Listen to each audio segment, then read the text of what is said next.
കോതമംഗലത്ത് വിദ്യാർത്ഥിനിയെ കോളേജ് ഹോസ്റ്റലിനുള്ളിൽ തൂങ്ങി മരിച്ച നിലയിൽ കണ്ടെത്തി.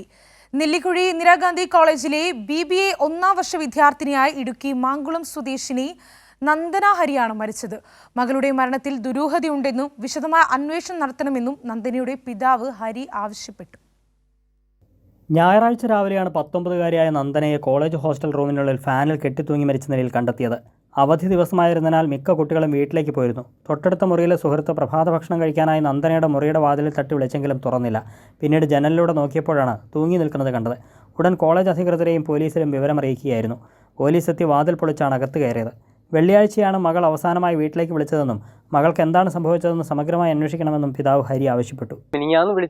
നമ്മൾ 31,000 രൂപ ഇട്ട് കൊടുക്കുന്ന 31,500 നമ്മൾ ഇട്ട് കൊടുത്തു. ഒരു മാസത്തെ ഇപ്പൊ പെൻഡിങ് ഉള്ളൂ. അത് ഫീസ് അതിന് അവർ 125 രൂപ ഫീസ് മറ്റേ നമ്മൾ പൈസ കൊടുത്തില്ലെങ്കിൽ അതിന് പിഴ മേടിക്കുന്നുണ്ട്. അപ്പൊ 2 മക്കളും പഠിച്ചുകൊണ്ടിരിക്കുന്നു. ഒരെണ്ണം ബിർളൻഡിൽ പഠിച്ചുകൊണ്ടിരിക്കുന്നു, ഒരെണ്ണം ഇവിടെ. അപ്പൊ നമ്മള് ചിലപ്പോ ഇച്ചിരി താമസിക്കും, എന്നാലും നമ്മളെ പലിശ പെൺകുട്ടിയിൽ ഒരു അസ്വാഭാവികതയും തോന്നിയിരുന്നില്ലെന്ന് പ്രിൻസിപ്പൽ ഡോക്ടർ വിജി പറഞ്ഞു. കുട്ടി കോളേജിലും ആരുമായിട്ട് ഒരു പ്രശ്നം ഉണ്ടായിട്ട് ഇതുവരെ നമുക്കറിയില്ല. അങ്ങനത്തെ ഒരു അസ്വാഭാവികതയില്ല ഇതിനകത്ത് കാണുന്നില്ല. ഇൻക്വസ്റ്റ് നടപടികൾ പൂർത്തിയാക്കിയ ശേഷം മൃതദേഹം പോസ്റ്റ്മോർട്ടത്തിനായി കളമശ്ശേരി മെഡിക്കൽ കോളേജിലേക്ക് മാറ്റി. കൈരളി ന്യൂസ്, കൊച്ചി.